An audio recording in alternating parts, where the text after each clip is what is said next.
Welcome to our Wednesday evening. Back at it in the book of Revelation. Chapter 13 is where we will be. So, as you may have noticed, no screen behind me, no second laptop here with all my notes and stuff. We are simply just on the Zoom and in the Bible and getting some help from Brother Faworski in his book, The Revelation of Jesus Christ, His Return, His Judgment, and His Kingdom. And we'll actually have some final thoughts from Messianic Rabbi Jonathan Cahn, going back to his book, The Dragon's Prophecy, the Israel, the Dark Resurrection, and the End of Days. There's some material in here I haven't covered yet that is actually tied into chapter 13. That's as far into Revelation as this book goes. So just a few things we'll touch on there.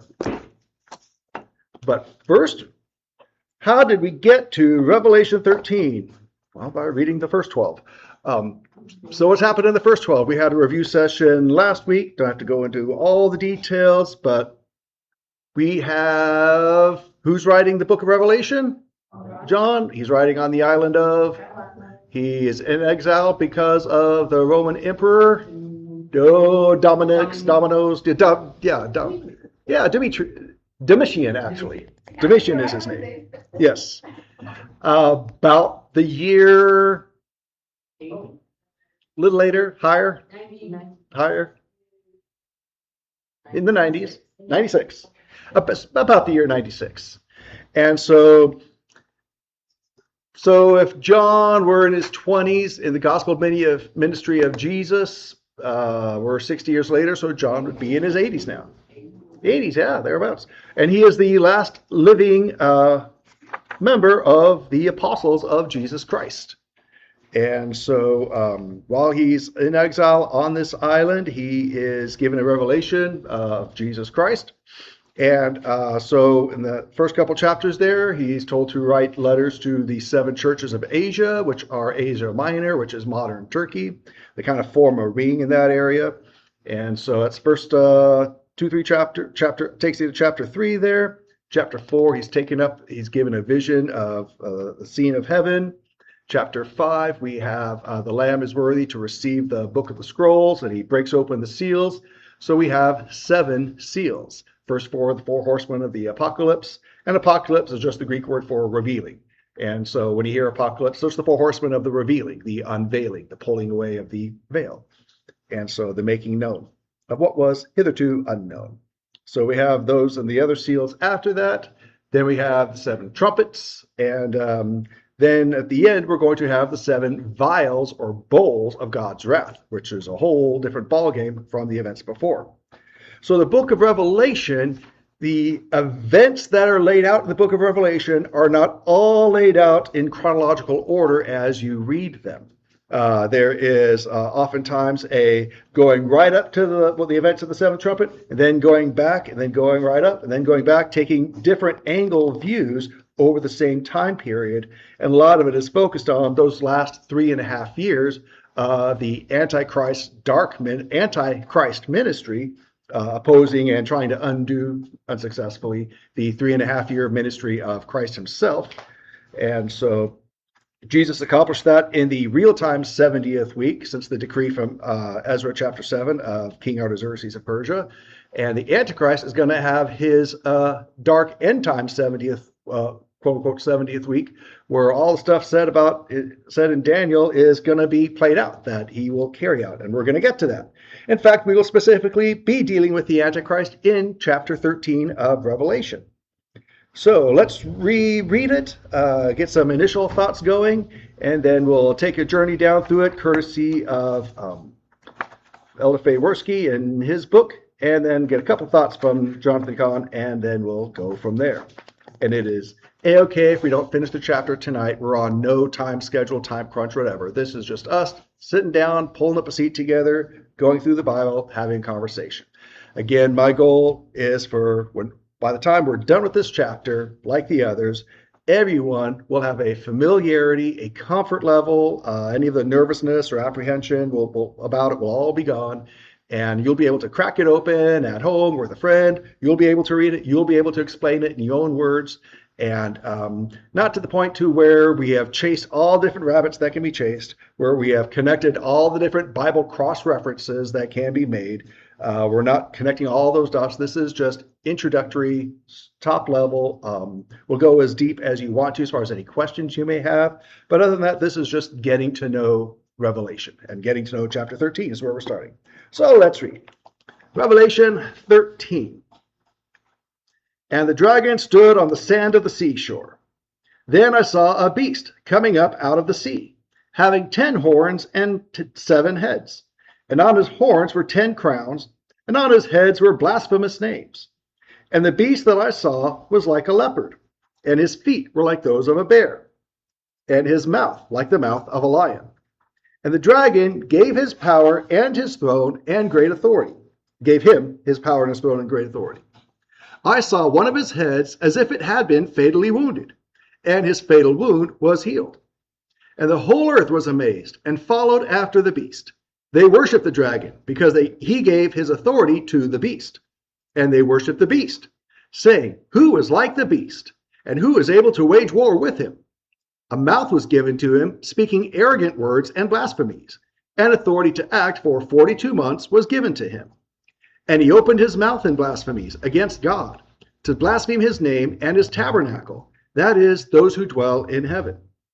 It was also given to him to make war with the saints and to overcome them. And authority was given to him over every tribe, people, language, and nation. All who live on the earth will worship him, everyone whose name has not been written since the foundation of the world in the book of life of the Lamb who has been slaughtered. If anyone has an ear, let him hear. If anyone is destined for captivity, to captivity he goes. If anyone kills with the sword he must be killed. Here is the perseverance and the faith of the saints. Verse 11. Then I saw another beast coming up out of the earth, and he had 2 horns like a lamb, and he spoke as a dragon. He exercises all the authority of the first beast in his presence, and he makes the earth and those who live on it worship the first beast, whose fatal wound was healed. He performs great signs, so that he even makes fire come down out of the sky to the earth in the presence of the people. And he deceives those who live on the earth because of the signs which it was given him to perform in the presence of the beast, telling those who live on the earth to make an image to the beast who had the wound of the sword and has come to life. And it was given to him to give breath to the image of the beast, so that the image of the beast would even speak, and cause all who do not worship the image of the beast to be killed. And he causes all, the small and the great, the rich and the poor, and the free and the slaves, to be given a mark on their right hands or on their foreheads. And he decrees that no one will be able to buy or to sell except the one who has the mark, either the name of the beast or the number of his name. Here is wisdom. Let him who has understanding calculate the number of the beast, for the number is that of a man, and his number is 666. So, just right there, we had some initial conversation ending services last week, but refreshing that and reading that again, does anyone have any initial reactions or questions right off the top before we do a walkthrough? Just hopefully it'll be cleared up when we do the walkthrough. Yeah. Great question. Good question. What's the difference between the 2 different beasts? Let's see. The one comes before the other, and as we'll read as we go, the spoiler alert answer is the first beast is the Antichrist, the second is the false prophet. So there's basically an unholy trinity of Satan, the Antichrist, and the false prophet. And so those 3 are going to be the dark trinity of the end times. And we'll see the dragon giving his power to the beast, and the second beast is the one who is basically the PR guy for the Antichrist. And so we'll see how that all plays out. In the dark, unholy trinity, yes. Yes. Yep. So good question. Any other initial questions before walking through? Well, let's take a walk through. So Brother Werski begins his chapter on this mentioning that this is about at the time that he wrote this, this was the prevailing thought. This is the reviving of the old Roman Empire under the rule of 10 kings as they rule over 10 nations. That was the common thought at the time he was writing this. One of the kings will begin little and become powerful. And this is also described in Daniel and other places. He mentions there's a powerful coalition of nations that rule the area of the old Roman Empire. And that's the key thing right there, that it is the area of the Roman Empire. It's not necessarily a revived Roman Empire. It's not going to necessarily have the same name or the same political structure. What matters is it's the area of the land that was that is now going to be used for this. Just as Persia from the Bible is no longer called Persia. It's now called Iran. So because the name has changed, does that mean all the prophecies about Persia no longer matter because it's not Persia anymore? No, it's still the same. Exactly. So Brother Werski mentions that there's, again, a powerful coalition of nations ruling the area of the old Roman Empire. They have a hatred for God and all people who claim the one true God. Europe and the Middle East already fit this criterion very well. I'll pause right there. The prevailing thoughts I've mentioned and kind of alluded to here is that it used to be a revival of the Roman Empire, and especially that it was going to be Europe that the Roman Empire had dominated. In more recent times, there's been a bit of a shift of thought that instead of being, well, let me back up just a little bit. The Roman Empire split. There's the Eastern and the Western. And so the thought for a while had been that this coalition of nations out of which the Antichrist will come will be from that Western side. Well, with Europe and all of that. Now there's been a shift in more recent years to thinking maybe it's not so much the Western side, but the Eastern side. And on the Eastern side, you've got the Middle East and all that stuff, and Turkey and all that side of things. Istanbul, Constantinople, Byzantine, that's all the same city, was the Eastern capital. And so what I'm seeing, and I agree with him completely, of course, that at the time he wrote this, by the way, he did write his book, 2012. So he mentions Europe and the Middle East already fit this criterion very well. And as we've seen recently, there has been a lot of Islamic overrunning of Europe.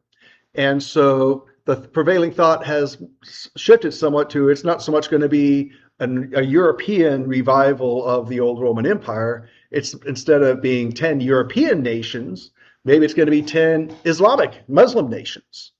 And my thought is at the state of Europe right now, as Islamified as it's getting, is there really going to be a difference?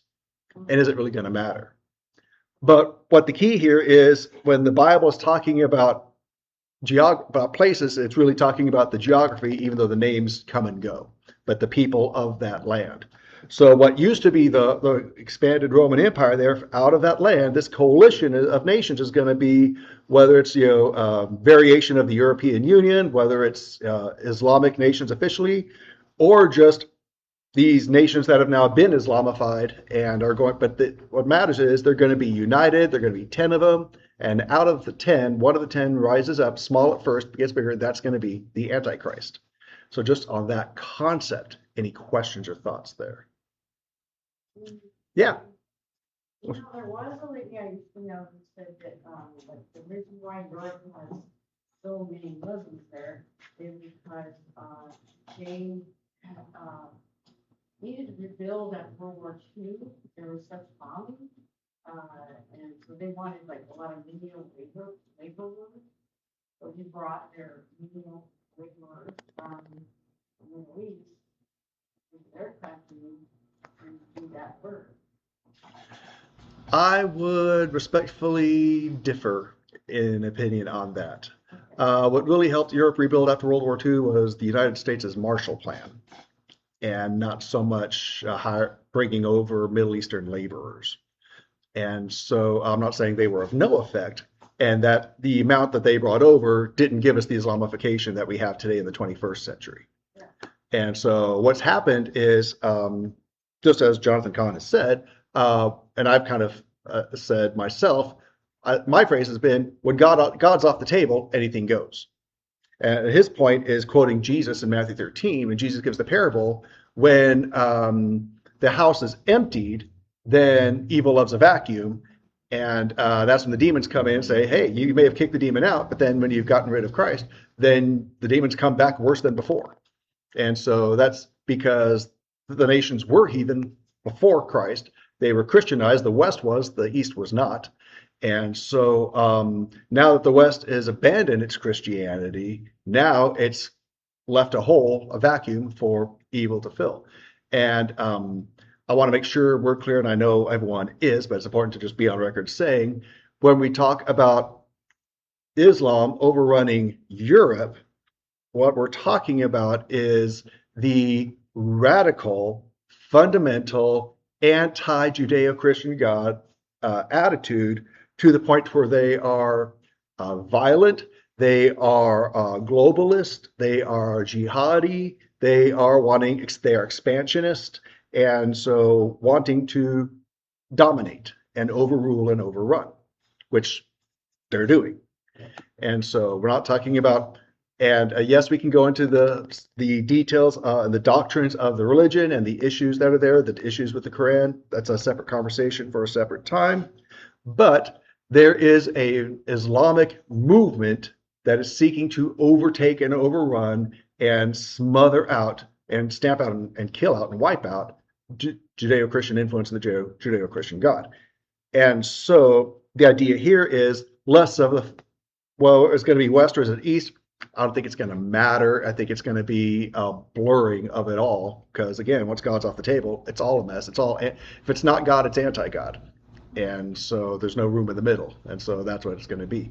Sister Carolyn, do you have something earlier? No, I think that's good. Okay. Brother Aaron. Say again? Some of this is kind of happening internal too, is it not? Internal to the United States? Brother Aaron asked, some of this is happening internal to the United States, is it not? Case in point, Minnesota? Yeah. Mm-hmm. Yeah. And then all of you are talking about trying to get Sharia law. Yeah, the Sharia law, yeah. Right. Yeah. Dearborn, Michigan. Dearborn, yeah. Michigan, yeah. Yeah, so there is that, absolutely. And we see the results of that. And again, when we depart from the Judeo-Christian God and that focus, and as we've talked about extensively on Wednesdays, as we're going to see, this is pointing to a direction, and it's ushering in these things, whatever the time frame is. This is the gateway opening up to the things that will come whenever they do come. This doesn't mean, because we're seeing this happen, this doesn't mean because of what we're seeing today that Revelation 13 is going to happen tomorrow. Could take a week. Again, don't panic. The Lord's got us. We're good. But the idea here is, again, these things are paving the way, whatever the timetable is. And so with that, verse 1, again, going through Brother Worski's points, and then we'll share a couple of Dragon's Prophecy tie-ins here. Verse 1 of chapter 13 again, and the dragon stood on the sand of the seashore. Then I saw a beast coming up out of the sea, having 10 horns and 7 heads, and on his horns were 10 crowns, and on his heads were blasphemous names. So, as Brother Worski addresses here, the 7 heads represent the past in which the 4 nations that have ruled the world from the time of Babylon to Rome. So that's Babylon, the Medo-Persian Empire, then Greece, and then Rome. So those 4 empires. And those are mentioned in a couple different prophecies and visions in Daniel and whatnot. And there are different images that we'll get to later on too that are touched on in this chapter. So 3 of those nations consisted of 1 head each. Babylon, the Medo-Persian Empire, and Rome. 1 of those nations had 4 heads. When Alexander the Great died at the ripe old age of 33, the Macedonian, the Greek Empire, was split into 4. So it had 4 heads now. And the dominant ones will be the north and the south. The Seleucid in the north with Syria, and the Ptolemies in the south with Egypt. And so we'll see how that plays out. So those are 4 nations, 7 heads out of that. So that's kind of where that concept comes from. So they will rule much of the same country that the 7 had ruled. So again, we're talking about the land. The names and political boundaries may change, but the land is the land. And so as we see who's going to be ruling over those areas at the time, those are the folks to be watching for. And we're going to narrow it down even further as we go here. So this 10-horned kingdom rises to power many centuries after the 7th head is dead. So again, there were 4 nations with 7 heads because the one had 4 heads. So the last was Rome. Rome's dead and gone since the Vandals in the 400 and the barbarians and all of that stuff. So we're several centuries, thousands of years after the 1500 years after the expiration of Rome. So this 10-horned kingdom is going to rise in that area at some point. Then it talks about this individual, a beast, a singular beast, having the 10 horns and 7 heads and the 10 crowns. So this guy coming from them, he is a mixture of all 4 beasts. Well, let's read verse 2. But before we get to 2, any other thoughts or questions on verse 1? So we have a comfort level with verse 1. Everyone good enough to move forward? Yeah. Enough? Yeah. Verse 2. Revelation 13:2. And the beast that I saw was like a leopard, and his feet were like those of a bear, and his mouth was the mouth of a lion. And the dragon gave him his power and his throne and great authority. So we're talking about the Antichrist here. And before we get to Brother Worski, let's get a thought in from Jonathan Cahn in the Dragon's Prophecy. So the word that's translated as beast is the Greek therion. Therion denotes a dangerous animal, wild, venomous, a predator. Thus the beast shares the nature of the serpent and the dragon. And with good reason, it is the dragon that gives the beast his power, his authority, and his reign. So that makes sense there? All right. Brother Worski on verse 2. So this Antichrist, this first beast here, he's a mixture of all 4 beasts that went before him. He is as dreadful as the beast of Rome. He has the power of the bear of Persia. He's as swift as the leopard of Greece, and speaks with the roaring authority of the lion of Babylon. Collectively, the 4 beasts of Daniel, those animals representing the different kingdoms, part of an earlier prophecy in Daniel, those 4 beasts of Daniel are represented in this 10-horned kingdom with Antichrist in control, with Satan as his leader. So this little horn, one of the 10, will rise up, dominate the 10, and he is going to be empowered by Satan in his rise and domination here. So, the lion is Babylon. The bear is the Persian kingdom. The leopard is Greece, soon divided into amongst 4 of his generals. So there's Greece. The 4 main heads of Greece were Greece, North Macedonia, Asia Minor, Egypt, and Syria. And again, Egypt and Syria will be the dominant ones, Syria north and south. So when you hear king of the north, king of the south, a lot of that comes from Daniel chapter 11, where the Holy Spirit, the angel, gives Daniel the prophecy of what's going to take place in between the testaments.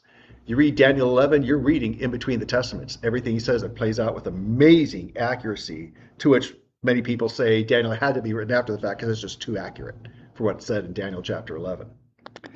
And so, but in Daniel chapter 11, you have king of the north, referring to the Seleucid king of Syria. You have king of the south, referring to the Ptolemy kingdom in Egypt. And they're back and forth dealings with each other.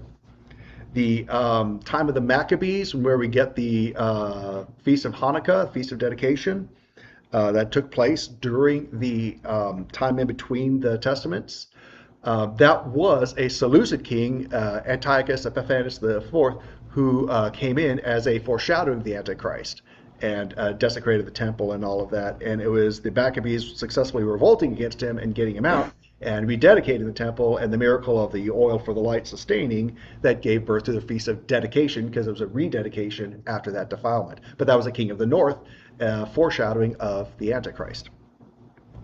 So Greece was so the leopard was Greece, split into four. Then the fourth beast is Rome, and Rome is the seventh head. So the king who rules the beast nation is also called a beast. So again, the leopard nations had four heads. The man of sin who heads up the beast nations is from one of these heads. So he's going to come from one of those four of the split in Greece. And we're going to narrow that down. So that gives us some more on verse 2. But looking at verse 2, hearing what Jonathan Kahn and Brother Worski said about that, does anyone have any questions, or does everyone feel pretty comfortable with verse 2? Again, we're just going to take it verse by verse, step by step. All good so far? Verse 3, Revelation 13:3. I saw one of his heads as if it had been fatally wounded, and his fatal wound was healed. And the whole earth was amazed and followed after the beast. So what do you think about that? So he's going to die and rise again? Where have I heard that before? Again, remember, the Antichrist is going to have an anti-Jesus Christ ministry. And so he is going to, in fact, we'll get to that in verse 4, but he is trying to oppose and undo Christ and take over. And so there's this idea that, and we'll see the details we get later on in the chapter, we get a little more detail. In fact, it mentions that in verse 14, it mentions he had the wound of the sword and has come to life. So there's something, he was some deadly weapon, but then he came to life afterwards. So there's something happening there. Let's see what Brother Worski has to share for us about verse 3. Talking about on the representing the nation. The once powerful nation of Rome has fallen and no longer lives. So the healing, in Brother Worski's perspective, is the rising to power again of the nation in the form of 10 kings. So it's not the physical man killed and coming back to life. His perspective is that it's the nation he represents, this conglomerate of the old revival of old Rome, in that sense, it being brought back to life again. So this 10-horde kingdom will stretch from India across Europe and down into Africa. When we were doing our tour of the world in the Avatar journey, we were in India, we were in Europe, talking about Greece and Dionysus and all of that, and we were in Africa with all that stuff as well. So his perspective is that the nations that was dead was going to be risen. I see his point, and I think it's a true point, but I would caution us not to limit it to that, because as we see later on in verse 14, the people are amazed that this man, not just the nation, but that this man had a wound of the sword and was back to life. So while what he's saying is true about the revival in the future of the nation of old Rome, whatever that looks like, I think it's not limited to that. I think it'll actually apply to the man himself.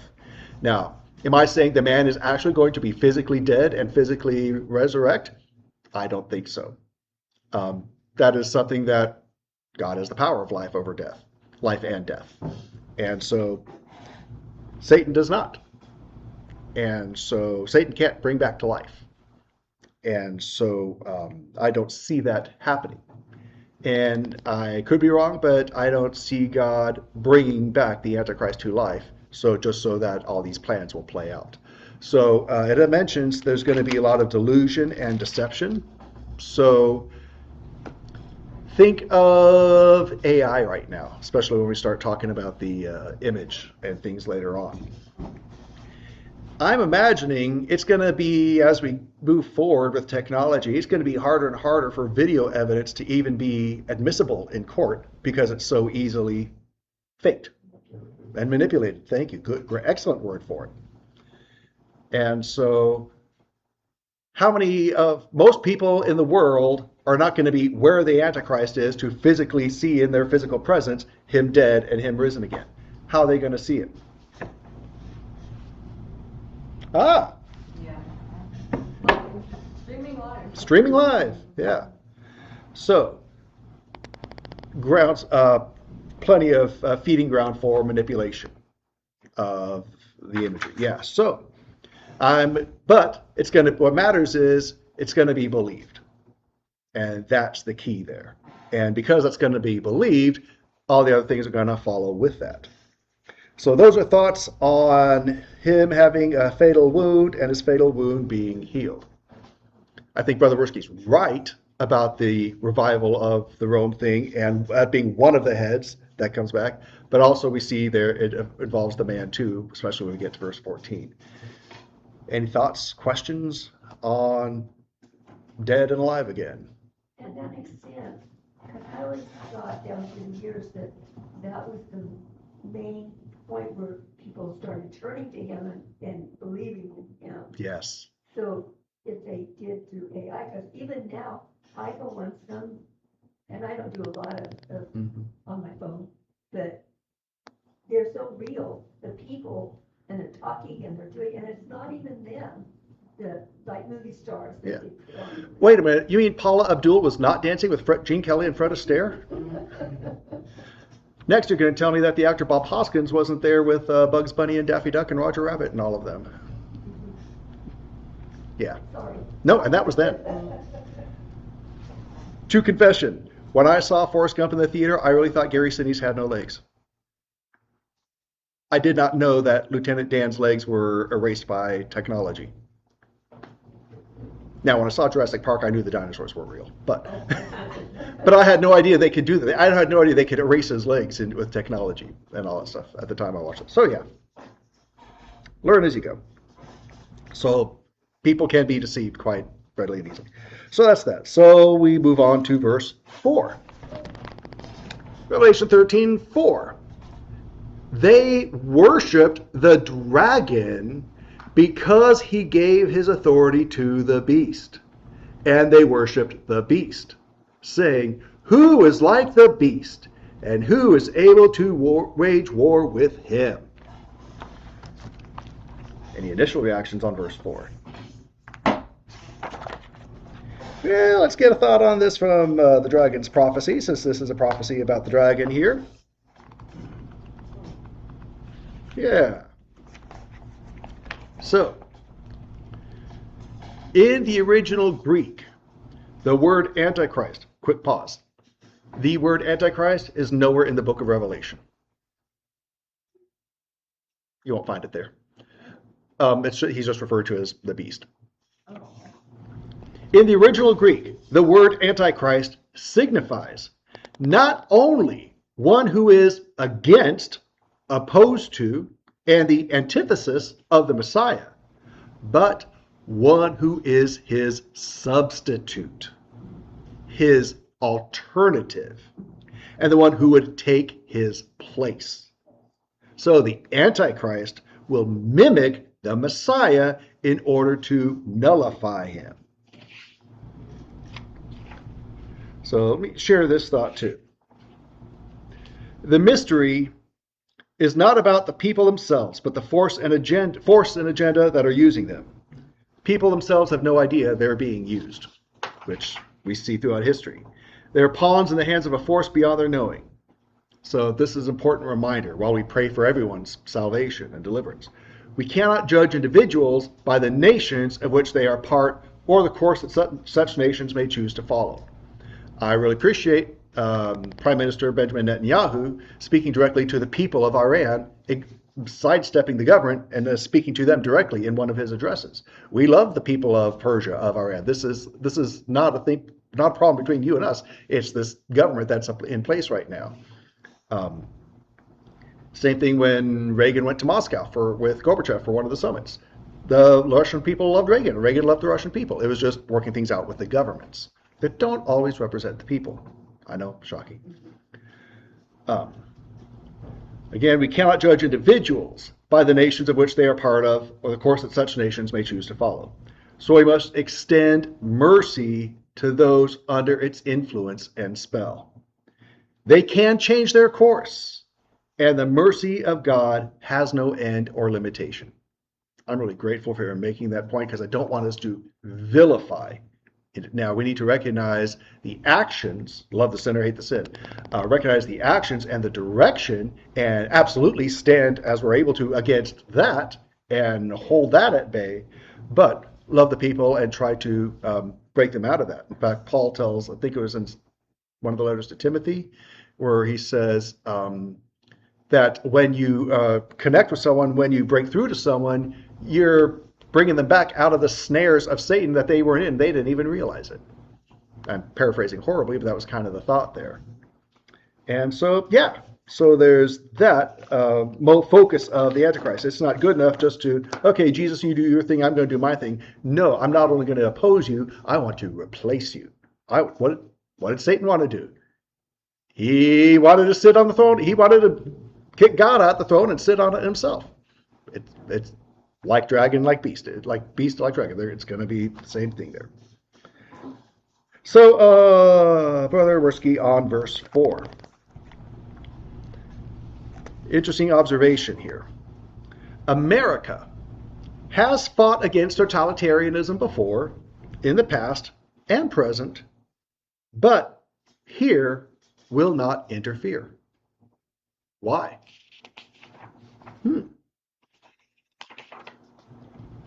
Will we have lost our power? Will we be complacent and unconcerned? Will we be deceived as a nation? Will we be part of the earth that gets destroyed and we're not here for it? Ta-da! But the false prophet mentioned in the latter part of the chapter may be from another nation outside the 10 kings, maybe even from America. Can't rule it out. Maybe America will sell arms to the beast. If we too believe him to be a god, why not? The true believers will not be the ones who get their way. Paul writes that because they, the world, have not believed the truth, because they have not believed the truth, God will send them strong delusion so that they might believe the lie. 2 Thessalonians 2, verses 10 to 12. This doesn't just mean the pagans or the Jews. It includes false Christianity. Pause there. What do we mean by false Christianity? And this can be a dangerous topic, so it's very important we do it respectfully and get it right with the right humility and heart and attitude. False Christianity. In Matthew 7, when Jesus mentions there are going to be some who did all these things and saying in his name, but I'll use the more accurate phrase, using his name, because in his name, to be truly in his name means to be in keeping with his name. And all these folks that are doing these things using his name, then come to him and say, hey, Lord, we did this, we did that. Jesus is going to say in Matthew 7, depart from me, I never knew you. Now, let's think about that for a minute. So we've got a few simple categories of spiritual categories of people. There's the lost who are unsaved, never saved, and are bound for hell due to their sins. Of course, there's the innocent who never reached that age of accountability before then. There are those who are saved, but not serving. There are those who are serving, but not faithful in their serving. They haven't got grace to make up the difference yet. And there are those who are faithful in their service because they've gotten grace to make up the difference. Those are the big overview of spiritual categories. In Matthew 7, who are these people that Jesus is talking about? Do we imagine people who are not saved from hell, who have not claimed Jesus Christ as their Savior, not recognized him and believed on him, that people who have not recognized Christ and that such have not called on Christ, they're going to be ones doing these things using Jesus' name? I don't think Jesus is talking about lost people in Matthew 7. The lost people aren't going to be saying, Lord, we did this, we did that. No, they're not giving Jesus the time of day. They're lost. They're bound for hell. They don't have to stay that way while there's breath, there's hope. But in their present condition, they're not having anything to do with Jesus. So, what about the saved who are not serving? And now it gets a little dicier. Let's go to the other end first. For the saved and who are serving and faithful, who are A-OK with God and with Jesus, he's not going to say to them, depart from me, I never knew you. Of course he knew them. They were, not only did he save them, but they were in a covenant marriage relationship with him. And they kept their garments clean, allowed him to keep their garments clean. And so, well done, good and faithful servant. So they're golden, they're good. And I should say we, because that's what we want to be, right? And it's available. And so he's not going to say, depart from me, I never knew you, to those he knew in that capacity. So it's not talking about the lost, not talking about the serving and faithful. What about the serving but who were unfaithful, who didn't get things taken care of? Those are going to be, we see what are referred to as kingdom parables, and it's always talking about the kingdom, it's always talking about service, where failed servants get cast out of the kingdom. The Bible tells us judgment begins with the house of God. And if it's this tough for us, what's it going to be like for the rest of the world? Paraphrasing scripture. So, to these people who were serving accurately in an acceptable, recognized, authorized position, but then failed to follow through and carry it out, is Jesus going to say, I never knew you? No, he knew them. He's not going to say, I never knew you. But there is going to be a case of, yeah, I knew you, and you betrayed me, you abandoned me, you forsook me, you departed from me. And so I'm going to say, yeah, go ahead and depart from me. Because, yeah, whatever. So he's not talking to these people. He's not going to say, I never knew you he's not going to say, depart from me to people who never came to him, who were never saved. He's not going to say, I never knew you and depart from me to people who are saved, who are serving and faithful. He's not going to say, I never knew you to people who were serving and unfaithful. He did know them. Who does that leave? That leaves, let's talk about the saved who aren't serving accurately. Let's talk about them. Because we've talked about those who are serving accurately. They're either faithful or unfaithful to it. Who is saved? Well, how can you serve not accurately? You can be saved and not serving accurately by, first and foremost, not serving at all. You have your gift of salvation. It's eternal. You've got it. You're golden. You got a place in heaven. But you've got nothing else. You've got no relationship with Christ. He's not a part of your daily life. And you're not serving him. You're not part of his covenant people that he's calling you to. You're just out doing your own thing. So there's that. Then there are people who are indifferent, because Brother Werski uses the phrase false Christianity. And I want to be very, very careful and humble and respectful here. Is every man-made denomination recognized as by Jesus Christ as what he authorized as legitimate service? No, absolutely not.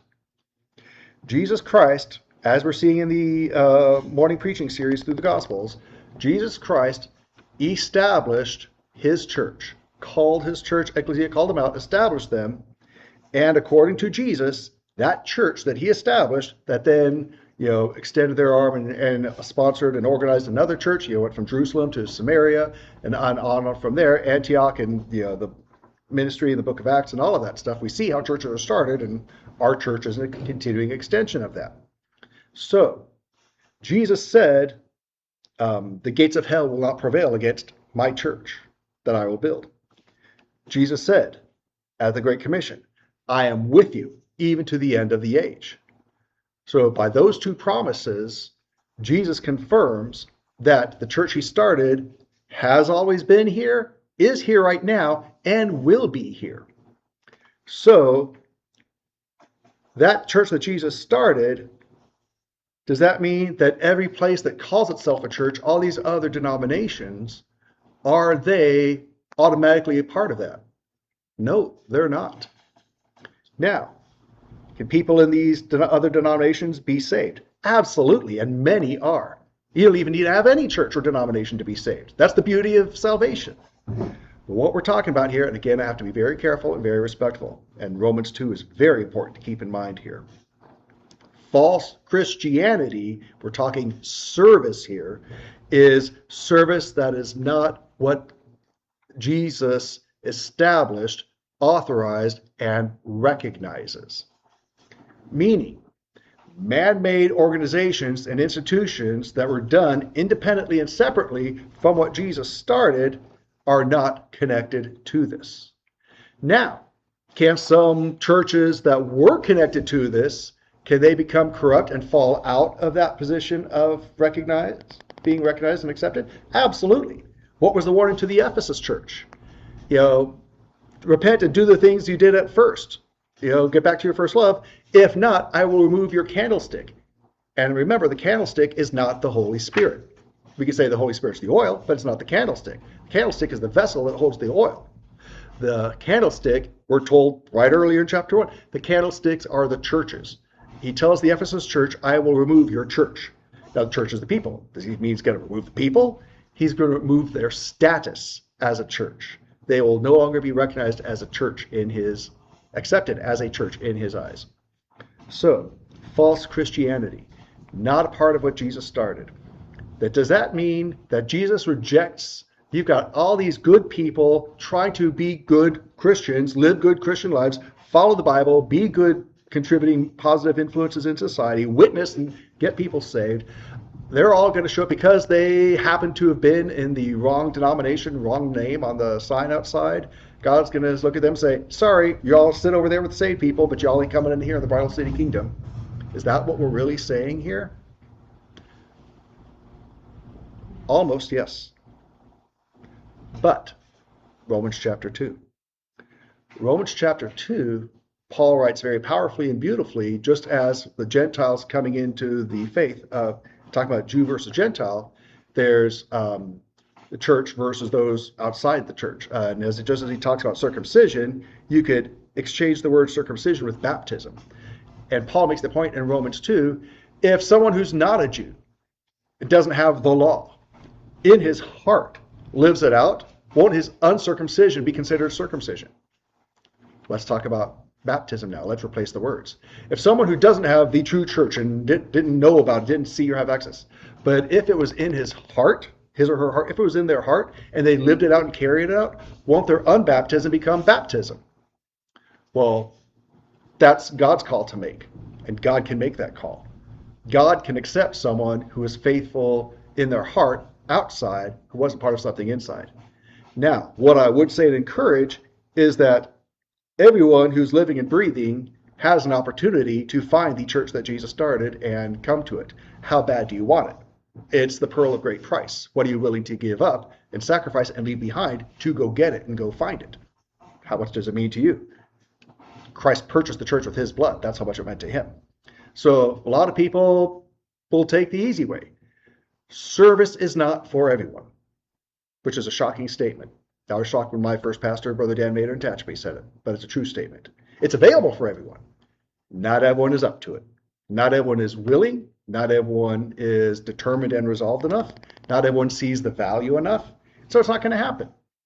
And so this is a very important topic because Brother Werski is saying that it's not just lost people. It's not just Jews who don't have Christ yet who are going to fall for this. Quote unquote Christians are going to fall for this. Well, who are these quote unquote Christians who Brother Werski describes as false Christians who are going to fall for this? I don't want to be that. So how do we make sure we're not? And who are these people and how can we identify this? First and foremost, believe Jesus Christ when he says he established his church and it's still here. So if we believe that, that's number one. Number two, find it. Well, how do you find it? And we can have conversations about the landmarks, what identifies a scriptural church according to Scripture and whatnot. And I'm very convinced of this because my life is a testimony of it. There are some prayers that, we know there's some prayers that the answer to the prayer is no or not yet, or yes, but not in the way you were thinking. There are some prayers where the answer is an automatic yes. Lord, will you save me? Yes, absolutely he will. Maybe that's not the need of the moment. Maybe there's some other things that need to happen first, but God will absolutely save you. If you have a heart to be saved, he won't leave you hanging or dangling. Sometimes we have to struggle through some things and get to a point where it's all done. But that's an absolute yes, he will save you. My prayer, leaving for the Navy at 18 years old in 1988. Okay, God, I've seen enough to know you're there, but I know all these church, I don't even know what Bible is, right? Because there are so many different Bibles. But all these denominations can't be right because there's enough of a difference between them all. They can't all be okay and all be right. So I don't know, but I know you do. So I'm asking you to show me. He had to work on me for 11 years to get me to the point where I was baptized at San Fernando. My only real baptism I've ever had. And the only church I've ever been a member of is the Missionary Baptist Landmark Work. Now, it's not Landmark Missionary Baptist name on the door that is the only guarantee. In fact, you can have that name on the door and not be it. So your faith is not in the name. And it's a case of, are we being true? Do we believe we are connected and have our authority tracing back to what Jesus started and going on from there? I had fun tracing Tehachapi back. Oh, Tehachapi was started by San Fernando. San Fernando was started by Redondo Beach back when it was in Gardena, and then Hawthorne before that. Redondo, that church was started by the Sharon Church in Long Beach. So it's kind of fun going back and tracing these things. And so this church was started by Valley Center. Valley Center was started by the church over on Kern, and which became the Prosperity Church. And so it's fun going back and doing these things.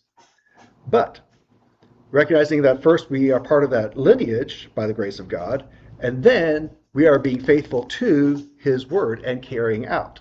Because you can have the lineage, but be corrupted and no longer carry it out. That was what Ephesus was in danger of. And so, so number one, believe Jesus when he says his true church is still here because he's making sure it is. Number two, find it, whatever it takes. And talking about prayers that God will always answer, a prayer for salvation he will always answer, a prayer to find the church family, the covenant people he is calling to, the local church body he has for you to be a member of, that's a guaranteed thing he's going to answer. You may take leaving some things behind, forsaking to find it. But it's worth it, it's the pearl of great price, all of that. So, false Christianity is anything that's not that. Again, with the understanding per Romans 2, that God can look at an individual and say, their heart's right, they're doing everything they know how in their God-given conscience, I'm going to accept that. Where this one that was born and raised in the true faith doesn't take it to heart, isn't living, so I'm going to cast them out and bring this outsider in. That's exactly what Jesus talked about during his earthly ministry. He said to the Israelites who were the sons of the kingdom, he said, the sons of the kingdom are going to be cast out, and prostitutes and tax collectors are going to be brought in. Or in our day and age, the drunks and the gays are going to be brought in. There are going to be a lot of saved people. A lot of gays are saved because that's not because they get saved before that happens. So all these different the things that we would never think are acceptable, God can forgive and accept and give grace for everyone and anything. So we have to be really very careful in our understanding of things. This is a hugely important topic, and this directly relates to Brother Worth. He's talking about false Christians will follow the Antichrist. So, yeah, there's that. How do you feel? What do you think? Am I explaining it in a way that's making sense? Where are you at with how's your comfort level? Do you feel good about what's being said here, this concepts? Sister Anna, yeah? A learning process. It's a learning process, yeah. So don't take it for granted. We can have blessed assurance and great reassurance that Christ is the one sustaining us and keeping us by us surrendering ourselves to him and staying in a surrendered state to him, trusting ourselves to him, not trusting in our own righteousness, not trusting in we're super missionary Baptist because we look the part on the outside and we check the boxes in the checklist and we're so self-righteous. That's a guaranteed way out, being cast out. So when Jesus says, depart from me, I never knew you, it's to people who are slapping his name on themselves and their actions, but are not in fellowship and relationship with him to where he doesn't know them in that way. Of course, God knows everyone, but he doesn't know them in that way, where they're claiming him where he's not a part of it. And so the danger is for a lot of people claiming Christianity out there, the danger is because it's not part of what Christ established, it's missing the fullness. So it's very important that we who have the position are very diligent and heartfelt in maintaining the condition, the beautiful fullness of the condition of the marriage relationship, the beauty and the joy of a marriage relationship here. Because without that fullness, without that joy, we're going to be tempted away. We're going to be distracted away. Paul told the Corinthians, I betrothed you to Christ and I don't want anyone to lure you away from the simplicity of devotion to Christ in this concept. And so too, and that is us now. So very, very real, the sad fact that many people who think they are finding or who are putting their faith in their version of Christianity and stopping there at a very shallow, superficial and shallow level, they're going to be easily deluded and pulled away. This is what Christ was talking about with the parable of the 4 seeds. And the only out of the 4, only one was successful, one group, that which took root deeply and was able to then bear fruit accordingly. But everything else gets kind of blown away by the winds and the cares of society and all that stuff. So the good news is all this information, all these spiritual concepts, these spiritual realities are here for us to explore, to understand, to get a handle on, and a familiarity and comfort level, because when we know, then we can recognize when things happen. Wait a minute, that I don't want to put my faith and trust in this, even though it's a good thing, even though it's a Bible thing, even though it's a church thing, because that's not Jesus himself. He is my trust. He is my faith. And so the more I draw close to him, an intimate, personal, living relationship with him through my service with the church that he's called me to and all of that, that is my saving grace as far as that saving, not salvation from hell. And so we have that, we can rest assured of that because it's founded on him and not on our own doing. And so that's the place for everyone to be. And so when we have that, we're not going to be pulled away as others sadly can be and will be. And our job is to encourage and invite others so that they can be part of something fuller and richer as we're learning to ourselves. But we've got to maintain our humility, our gratitude, our grace, our fear, and our respect, and our joy. Recognizing the dangers that are to come, but recognizing the urgency and the beauty of just drawing close to the Lord and each other, and we'll be good. And desiring that for those we love and wanting them to have this too. So verse 4 is a good place to stop there. Didn't think we'd finish the whole chapter tonight. No worries there, a lot to cover. Before we close, any other questions, any other thoughts on Revelation 13, verses 1 through 4? Might have 1 or 2 things more to say about verse 4 before we go on to 5, but all good there for the night? All right, let's all stand, get ready to dismiss in our season of prayer together. And enjoyed being with you very much tonight.